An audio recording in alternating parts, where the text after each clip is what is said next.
Alright, so I think there's going to be actually quite a bit of budget decks available for this event, or are viable for this event, just because of the lower power level of this event. So first off, we can even start with some of the loners. These loners I feel are stronger relative for this event than the Limit 1 Festival loners were for the Limit 1 Festival. For example, you have Unchained, right? I know there's some like really just shitty card choices in here and really bad ratios like triple Shyama, Street Patrol, Supply Squad, triple Wailing. Like, ugh. But at the same time, you know, it's Unchained. They're giving you 3 Shavara, 3 Aruha, 3 Abomination Prison. You can, and like 2 of each of the traps. You can do a lot with this. Even, if you own Unchained, don't look at this, like, avert your eyes. But if you just want to like play a loner deck, not have to worry about building your own deck, and then you know, you're gonna do fine with just this. You can definitely finish the event with this. Like this is perfectly viable. And you don't have to spend any URs on the Unchained stuff like the Shavaras and the Yamas. As for Memento, okay, I'm gonna be honest. Is this a good Memento build? I can't really tell. I'm sure it's fine, although if you don't know what Memento does, I would recommend not playing this, because the deck I've heard is like a bit convoluted to learn, and yeah, I don't know. No, I'm sure this is fine too. But if you already know Memento, you probably already have all the Memento cards already. You can probably build a better Memento version yourself. But yeah, this is probably fine. And even the Predaplant. So the Predaplant, this might honestly be the worst of the 3 loners, because they don't give you any brand engine because they hit it all. So this is just pure Predaplants, and they only give you 2 Predator Practice for some reason. I don't know why we're stinging with the R's here, but yeah, the win condition is like Dragosapelia, Triff, 1 limited Super Poly, so it's searchable, so you can search the Super Poly in this deck. It's pretty cool. Yeah, but like if you wanted to play a loner, I would probably recommend the Unchained. Again, the problem with these loners is that they don't give you many defensive cards or non-engine, so like when you go second, you might have a hard time interacting with your opponent. But you know, for an event, especially a lower power one, these are fine. Now for some budget decks you can build that don't. I'm gonna try to go with ones that cost, basically you can build and they can function with basically no URs. So here's one of them, and Salamangreat. So I know what you're thinking.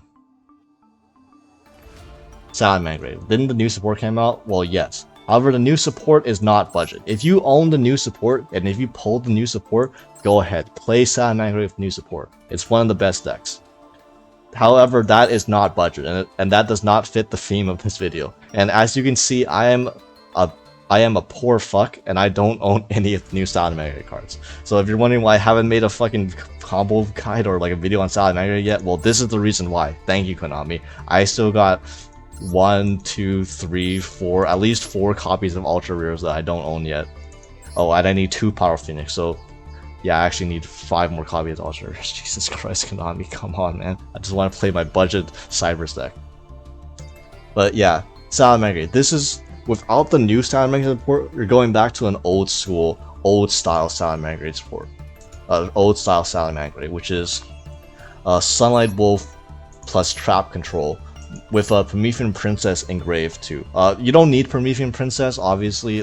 This is all this does, adds an extra pop. You can do the entire. You just play this normally, and all you would be missing is the Promethean pop in the grave. So this isn't necessary. Again, these last 3 Ultra Rares are not really necessary at all for the deck. So even especially Access Code, there's no update jammer, so you get. This isn't even necessary for OTKs, but I mean it is nice to have still, and there's no Arach Salio in here, so you don't even Firelock yourself. And Pyro Phoenix, Raging Phoenix would be nice if you have 2 of them. So I only have 1, so you know. And yeah, but everything, the rest of this extra deck I believe is all from a structured deck. And if you're gonna play Salamangreat then with new support, you're gonna have to buy 3 of the structured deck anyways. just to get the Bailings and the Sunlight Wolves. So it's not even like really an investment at all, because you're gonna need to get these eventually anyways. But yeah, the 3 Bailings, 3 Sunlight Wolf, the Slash Mage, Transcode, Heat Leo, Deco Talker, Linger Evil. These are either SRs or they come from the structure deck. So yeah, that's cheap. And then for the main deck, I'll say about the non-engine. Obviously, you probably have more copies of Ash. You probably have only more copies of Imperm. I'm only including 1 Valor, 1 Ash, 1 Imperm, 1 Nib, 1 Triple Tactics, like these ratios, and 1 Droplet, because these are the bundles. So these are all cards that you can get from the bundle. So obviously, if you just buy out the bundles, this will be the minimum amount of non-engine, or the minimum amount of these copies of cards that you have. But if you have more copies of Ash and more copies of hand traps, you would run more copies of your hand traps, and you wouldn't be running the Crow and the Droll. These are like the budget hand traps to run. But if you have more Ash and more Infirm, obviously replace the Drolls and replace the Crows with more copies of the Ash and Infirm that you most likely have anyways. But I'm just like making a point that you can just build this deck without having to actually craft any URs. And the main deck, so triple Buffalo, because this is the old Salad still, and because you're playing old Salad, Buffalo is your best normal summon. They combine with 3 Foxy, 3 Gazelle, 3 Spinny, 3 Jack Jaguar, and just maxing out these for consistency, and you do have the room anyway, so why not? 1 Falco, 1 Weasel, because Weasel is actually an R, so this is something you can just get for free from the new Salad support. And running Desires, double Mining, again, Mining is from the structure deck. Tactics is from the bundle. 1 Sanctuary, the card that you will always open in your hand. 1 Will, not searchable without multiple Raging Phoenix, but still, it's nice to have. You can still search this another way by dumping it with Gazelle, for example, then adding it back with Sunlight Wolf. Triple Circle, bundle. 1 Salamangreat charge is also a new card, or from the new support, so this is like a Pot of Avarice-ish. Well, not a Pot of Avarice, this is like a Reborn effect that also recycles your resources, and it's a Salamangreat card. So yeah, as a one-off, you can potentially run this. It's not needed really at all, and it's not needed like in any version of Salamangreat, but you have room, and especially if you're playing a budget build, it's not terrible. Then like 1 of each Salad Trap, plus, you know, Infirm for bundle. But yeah, old school Salad is perfectly fine for this event. And then eventually, when you with these new gems, you could roll the selection pack, and then the selection pack will get you the new Salad cards, and you can play new Salamangreat too. You know, why? Konami, why don't you hire me and just tell me to tell your player base to spend money? Alright. You know me. You know I gotta include Marincess in a budget event deck when it's legal. Again, this deck, literally any event where Lynx or CYBERSE monsters aren't banned, you can build a budget option with basically no URs. So this event is no exception, obviously, Fusion Link Festival.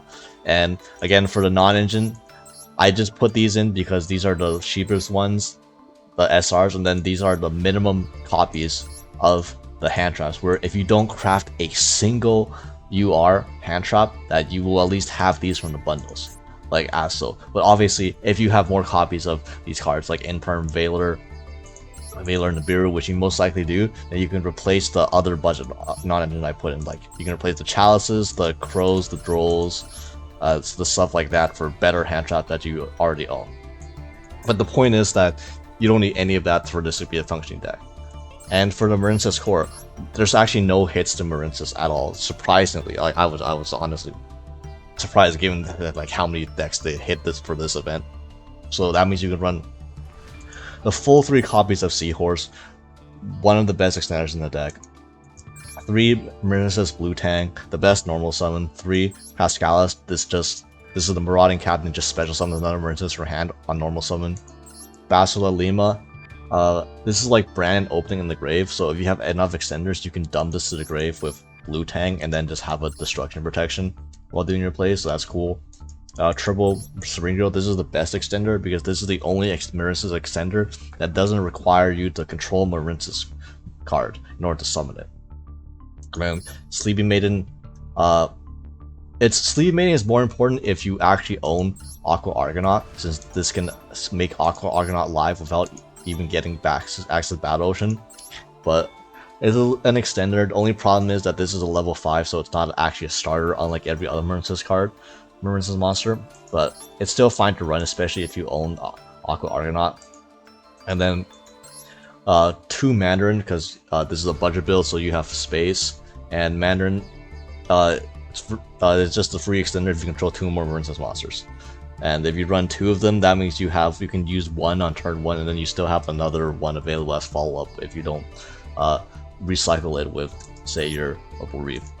And Desires, you still run Desires. I think it's worth it. Like, it's not a big deal. Most of your banishes, Cyan Minings from the structure deck, bundle, 2 Dive, 2 Battle Ocean. You can up copies of these if you want. The only reason I don't run like more copies of this is because these aren't starters. They're starters with each other, but they're not 1-card starters like the Marincess cards, the Marincess monsters. So, you know, if you have too much of these but no actual Marincess monsters, you don't actually do anything. Yeah, Triple Chalice, like, again, non-engine. This is like, if you have imperms, you would definitely run imperms over the Chalice in this spot. But yeah, bundle, then 1 Marincess Wave. You could also run more copies of Marincess Wave. This card's really broken. It's just not that good going second. In fact, it's pretty terrible drawing this going second. That's why I'm still only running the 1 copy. And yeah, the extra deck, 2, 2, 2, 1, 1. Area, in case you get nibbed. Nib is in this format, so that you can turn the nib into at least a water monster, and then you can keep going from there. Marbled Rock, and then double Great Bubble Reef, because there's no synchros, there's no exceeds, so you have extra space to just put in extra links, and you can make double Great Bubble Reef. And it's great is because even if you don't own these UR Marincess monsters, just making double Great Bubble Reef is honestly, it's pretty decent by itself, because then you most likely have it unaffected because you have one of them attached to Battle Ocean. Then you can draw.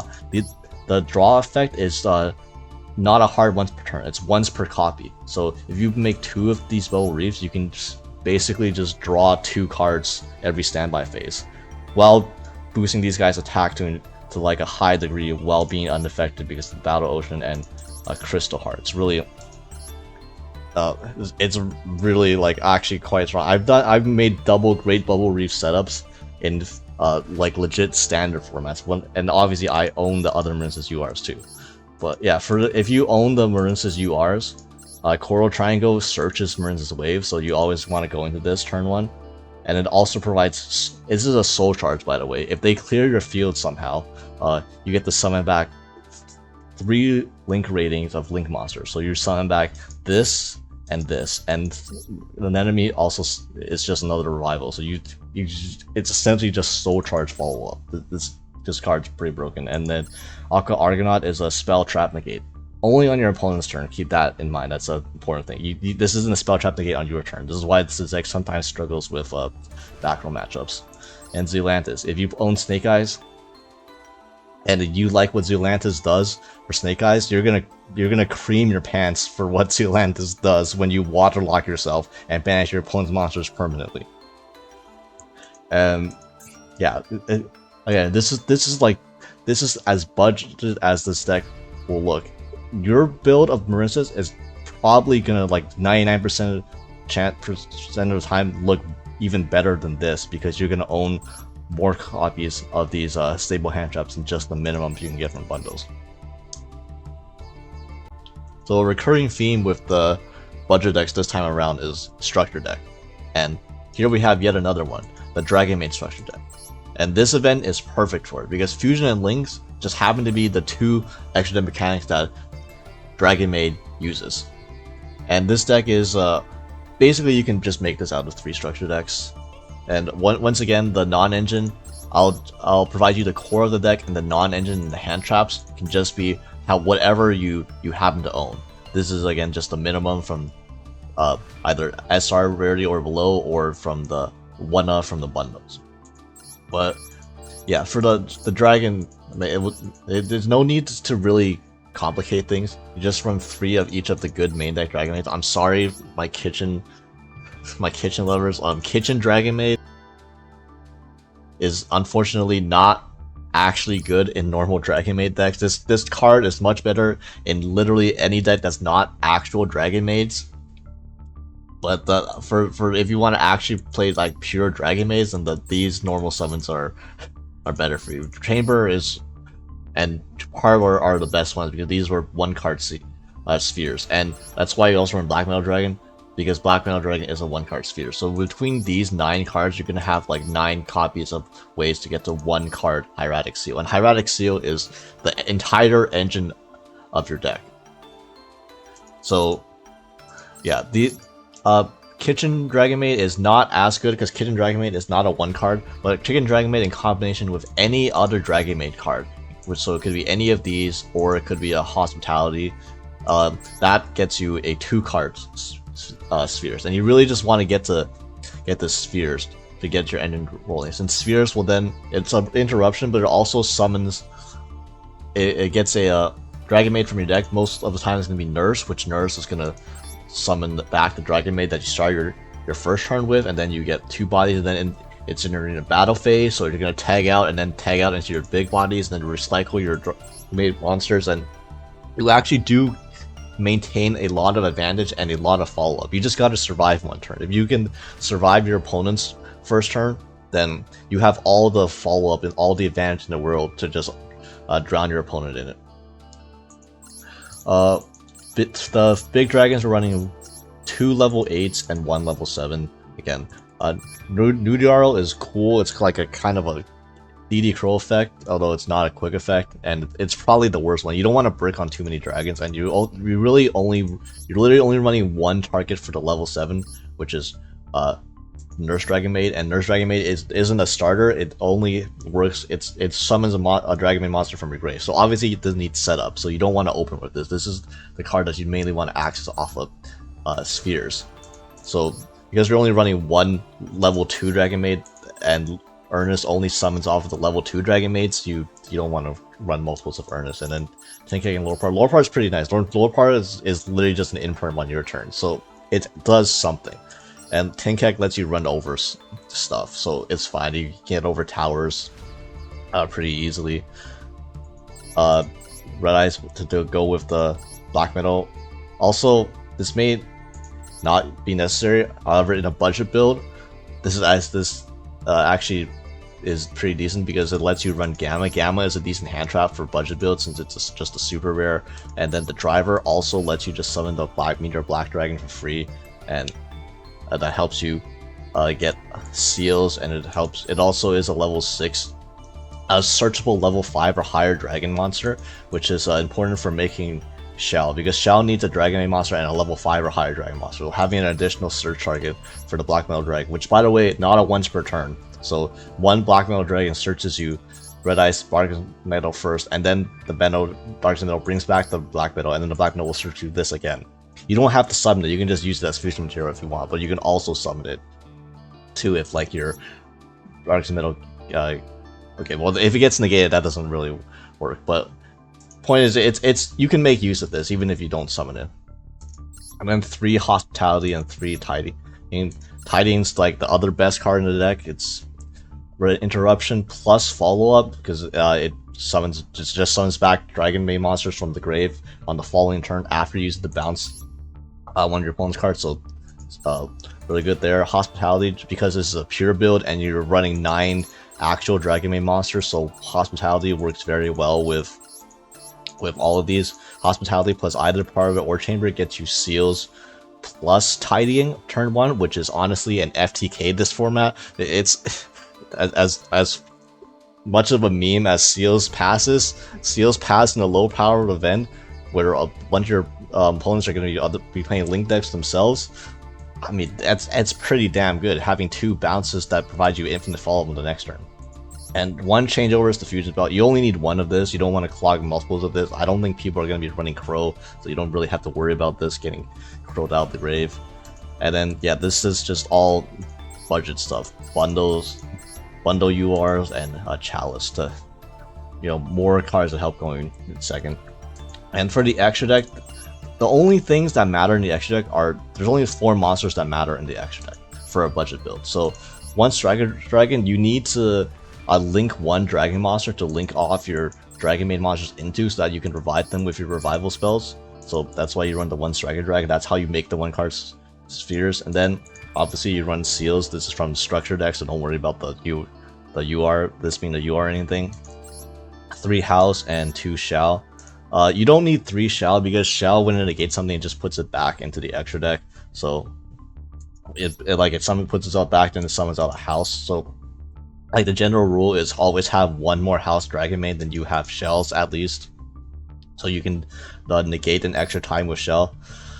And honestly, you don't make your fusions turn 1 a lot, because it's not very efficient when you don't have the resources yet. That's why seals is much more resource efficient to make turn 1, and then turn 3, when you get all your resources and you get your actual big Dragonmaid monsters and all of that stuff, and you have actual fusion material, that's when you can go into shell, and then often even OTK your opponent turn 3. And house is like it has a pop effect, non once per turn pop effect, by the way. So anytime a dragon monster returns to your hand, you get the pop a monster. So you can easily OTK with like a house and like multiple Dragonmaid monsters that's bounce to your hand at the start of the battle phase, and then you just pop your opponent's monsters in the battle phase, then you attack for game.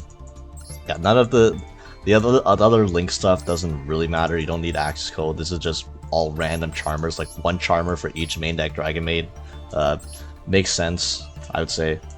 And yeah, this is I'm honestly, if I don't feel Dynamorphia, I'm probably gonna use this as my fusion deck of choice to fulfill the fusion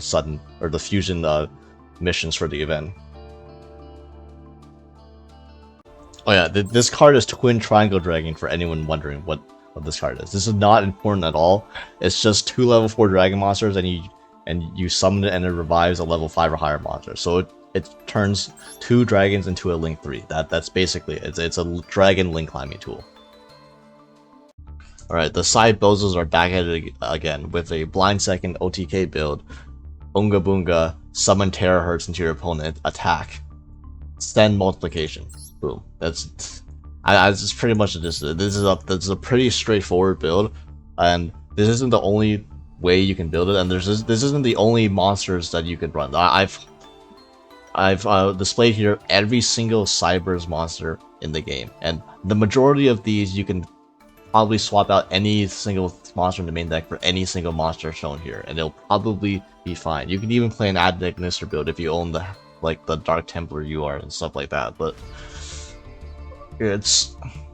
I'll go over some of the notable CYBERSE monsters I've included, and yeah, well, first of all, we're not running as heavy a hand trap build, and the Valor, the Ash, and the Nibiru, they're just the bundles, that's why they're here. You don't necessarily even need this. It might even be better to go for more board breakers if you happen to own more board breakers. It just happens to be budget too, because Dark Hole itself is an SR, so that's really cheap. And then Twin Twisters is also an SR, so again, you got board wipes for your back row and your monsters at super rare level, which is pretty nice. That's Duster. If you somehow don't have a Duster, you don't need this, but I mean, it's nice if you do. Lightning Storm is from bundle, Raigeki is free, Cyan Mine is from the structure deck, and then everything else is SR or lower. So Dotscaper. Normally this is just the small world bridge you see in a lot of CYBERSE decks. Although here I'm running 3 of this because this is honestly the best normal summon in your deck, because you can normal summon this and then just link it off into any of your variety of link 1s, then summon it back, and then that's 2 CYBERSE monsters. And 2 CYBERSE monsters, if you own Link Decoder, 2 CYBERSE monsters is a complete joke, it's an OTK. Like if Mathmech cards, Mathmech Circular and the Allen version is banned, so if you're a Mathmech refugee but you happen to own Link Decoder anyway, this is honestly so fucking easy. Just literally get 2 scraps of CYBERSE monsters, like 2 scraps on the table, and 2 card OTK your opponent Dark Fluid, Terahertz, send multiplication. But even if you don't own a Link Decoder, it's fine. All you need to do is get a 3rd monster, which is incredibly easy to get out considering most of your normal summons get you 2 monsters already. The reason I'm also maxing on Dotscaper is because you see we have a lot of discards. So Twin Twisters, discards, Silent Mining, discards. Link Slayer also running this as another way to get rid of back row. 1 is a free CYBERSE extender, so that's always helpful, and 2, you can discard cards to get rid of your opponent's back row. So it gets rid of your opponent's interaction for you, and you can discard stuff like Dotscaper, which actually gets you value when discarded, and then that gets you more bodies on the field without even expending your normal summon. So yeah, this is why Dotscaper is pretty good. Firewall Defensor is the best normal summon in the deck because the Defensor gets you 3 bodies by itself. By the first body, when linking up the Defensor into your Linkaribo, it gets you your Guardian. Then when you link off the Guardian, it summons itself back. So that's a 1 card 3 link material. So literally Firewall Defensor by itself, no Link Decoder, even no Link Decoder, it still gets you 1 card Terahertz. So in fact, if you want, hold on, Small World. Not small. You can. I know Circular is banned, but you could have the possibility of running triple Small World just to get access to Firewall Defensor, which is honestly it's perfectly.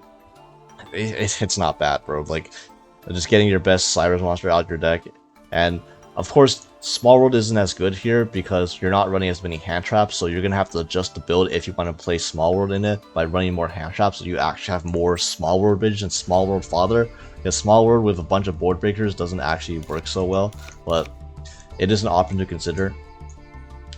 And then Link Slayer, I covered that. The 1-ofs, these are like some example CYBERSE monsters you can run. Well, obviously Parallel Exceed. Parallel Exceed by itself is also 2 CYBERSE bodies, so why not run that, right? Yep, Clock is 2 CYBERSE bodies. And then I'm running the Sigma and CRK because again, these are cards that get value when they're discarded, since they can special themselves from the grave.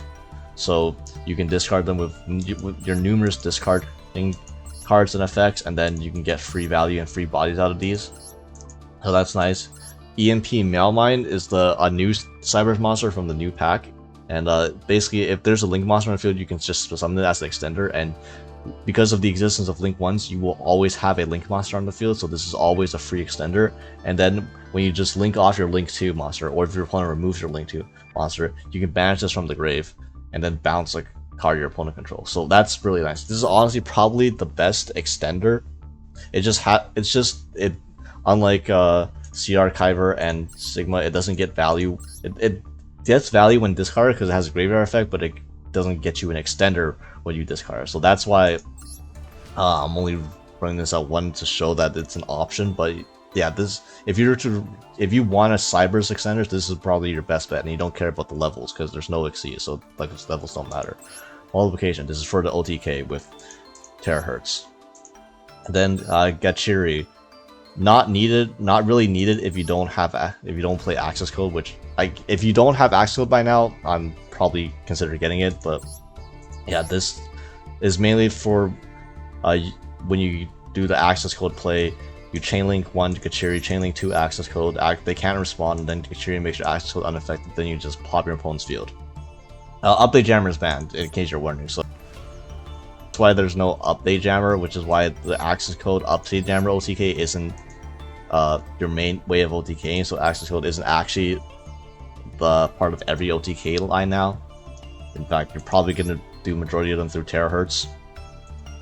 And Format Skipper is another CYBERSE option. This is another normal summon, so I don't want to include too many normal summons because CYBERSE monsters, the advantage is that they're extenders, but you don't want to clog with normal summons. But Format Skipper, you can link this off, and then you can search either Parallel Exceed or Gachiri. So it's really nice in combination if you happen to have another extender.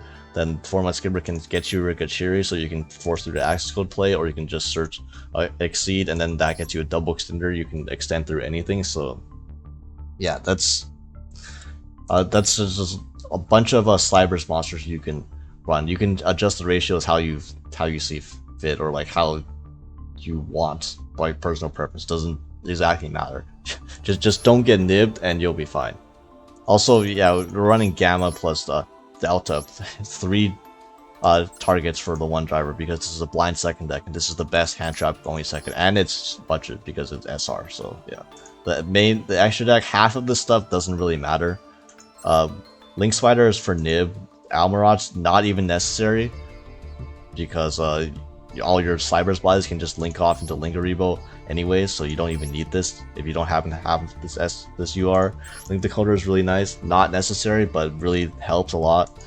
Security Dragon is removal with, like, if you co-link it somehow. I don't actually see an opportunity for you to co-link this based on the arrows that I've included, but it's there. Pentastag, not really needed. Brute Enforcer, this is like a Nightmare Phoenix and Nightmare Cerberus at home, but it's a CYBERSE monsters, and it discards a card. So you can discard your good discards, and it is technically removable, so it's fine. Double Splash Mage in case they remove your first one for some reason.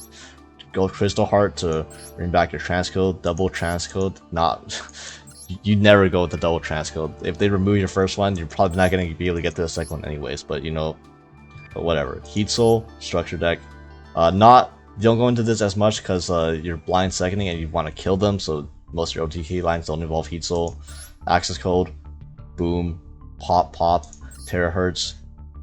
You're gonna send the multiplication, and that's how you're gonna OTK your opponent most of the time. So yeah, CYBERSE.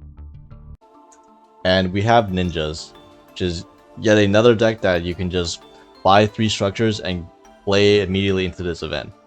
This one specifically, because this has basically the only cards that really matter in this deck are the cards in the structure deck, and then the non-engine, which is running 6 books, because the synergy with flipping your opponent's monsters and then Ninjutsu Art of Dancing Leaves is crazy, because this you can tribute a face down defense bitch monster on the field. Does not have to be your own monster. So you got books just flipping the entire field down and flipping your opponent's monster face down, and then bam, you tribute their monster to special summon your monster from your ninja from deck. That's pretty crazy. So yeah, and again, these books are SR and rare, so they're hella budget, and you can just run whatever non-engine you have, like again the bundle deals and the stuff like that. And the ratios, I'm not a ninja player, so I don't know the exact ratios or the nuances of why you're running these specifically, but generally, you know, 3 Hanzo, which is the best one, is the starter. It adds any ninjutsu art, and then 3 Tobari, 3 Mitsu's. These are like, this is an extender that it's also a monster negate. And this one is the easiest, since this is a level 1, this is the easiest monster to summon from the deck via your traps. Then Green Ninja and Baku and Kagero are not the cards you want to open. They're basically the ones that you want to summon from your deck with your ninjutsu spell and traps. And then a couple of Daddy Geos, just flipping your opponent's cards face down. You probably don't need 2, but if this is a budget build and you don't, and like with this event, you have a lot of room to run other stuff, so I guess you could run 2 in case something weird happens to your first one. Rhoda, free tactics bundle, 1 Iron Digger, 1 Ninjutsu Heart, 1 Hidden Village. The Hidden Village is because of Ultimate Great Insect, so you can do something with this. The Ultimate Great Insect is not necessary. In fact, none of the cards in the X deck are necessary except for the 2 Ninja Fusions and Ninja Grandmaster Size, all of which are from the structure deck. So yeah, if you somehow have an Ultimate Great Insect, you know, cool, you're a seasoned ninja player. But again, this is not necessary. You don't even need really any of the links. None of these really matter too much or are even frankly optimal to go into a lot of the times. And yeah, ninjutsu art is just the advantage. You only run one of this. You don't even really need to run this, but again, you have room in a budget build, so you can just run the one of 3 ninjutsu art of notebook. Ninjutsu art of notebook. Jesus Christ, ninjutsu art notebook of mystery. So yeah, this is a double Rhoda if your opponent controls any card. So you get a ninja monster and you get a ninjutsu spell trap. That's absolutely crazy. Again, this deck kind of gets cooked by Ash, and called by is kind of banned. So watch out. You know, there are some instances where your opponent will Ash you, and you're gonna cry. You know, if you own something like Solemn Strikes, maybe potentially consider running those as well, just as extra outs to Ash, because that card kind of hurts. Ninjutsu Art of Duplication, you get this special ninjas from your deck. Also gets cooked by Ash because you have to tribute your you tribute your own monster. You can't like tribute your opponent's monster as well, so that at least if Dancing Leaves get Ash, you could still potentially remove your opponent's monster, so it's not too bad. And this also works even if that Dancing Leaves also works if you don't even have any ninja. If you only have like if you don't jeez, okay, Dancing Leaves works if you don't even have a ninja monster on the field. That's just what I'm trying to say, because you can target a phase down defense position monster. So literally Dancing Leaves plus Book is full combo. Book, yes, books are starters in this deck, are part of 2-card starters in ninjas, believe it or not. It's not a 2-card starter of duplication. This you have to target, and you have to sack your own ninja monster. So yeah, if this gets Ash, you're gonna be sad, but you know, it is what it is. Most people don't know actually how to hand trap ninjas, because nobody has played against this deck in months, because all the ninja players disappeared from ladders. So you're gonna get a lot of wins off of people just ashing you incorrectly. And yeah, 3 of the Yagamaru, the super rare ninja, 3 of the ultra rare ninja. These are from the pack. It's fine. Ninja Saizo, it's nice to run this again. Last Fusion Festival, you didn't have access to running the Link monster, which you know, during your main phase you can set one ninjutsu arts directly from your deck. That seems like a pretty important effect, not gonna lie. So not having access to this kind of did hurt. But yeah, now you can run this now, and again, as I mentioned, literally none of the rest of the extra deck cards even matter. So yeah, ninjas. All 2 of my ninja enthusiast viewers go crazy. So as you can see, there's quite a variety of budget options available, and honestly, even if you don't want to build your own deck or don't want to buy structure decks and just play one of the loners, you'll be fine, because these loners are pretty competent, and this is a low powered event, so you'll be able to get through it and get all the gems. And yeah, go check out the other video I did too, featuring what I think are going to be the best decks for the Fusion Link Festival. And if you happen to own one of those decks, you know, don't worry about these budget options. Go to town with one of those.